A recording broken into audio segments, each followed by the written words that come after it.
En 2021, au moment de la validation du cadre d'investissement, sur le 8% du budget alloué au ministère de la Santé, seulement 11% vient du budget domestique de l'État et 89% vient des financements des bailleurs et parties prenantes. Alors que pour l'effectivité du cadre d'investissement, Madagascar a besoin d'un fonds conséquent afin de pouvoir mettre en œuvre les activités identifiées prioritaires. À travers le GFF, la société civile a mené des actions de plaidoyer pour changer les donnes.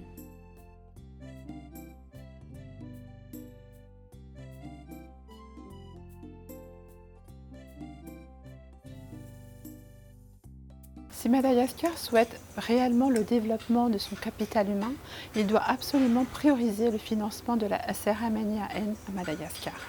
Aujourd'hui, l'État doit être prêt à mettre les moyens nécessaires pour financer suffisamment ce secteur. Aussi, c'est un appel que je lance aux responsables au niveau du gouvernement, que ce soit au niveau de la présidence, de la primature ou du ministère, pour qu'ils allouent les fonds suffisants pour la SRMNIAN à Madagascar.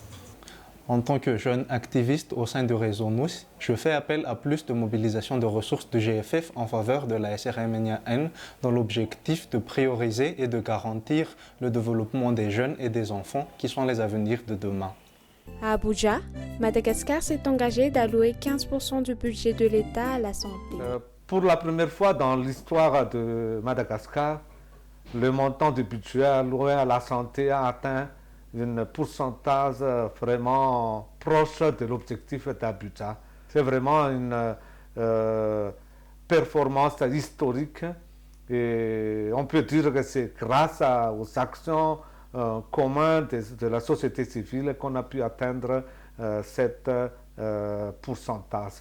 En plus de cela aussi pour la planification familiale, pour la contribution domestique, financement domestique du pays, pour la première fois, le montant a atteint 2,677,880,000 arrières.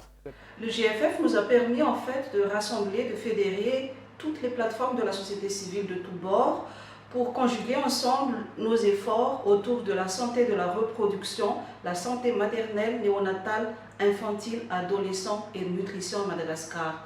Aussi, nous avons pu mobiliser les députés et les journalistes pour plaider ensemble en faveur de la santé à Madagascar.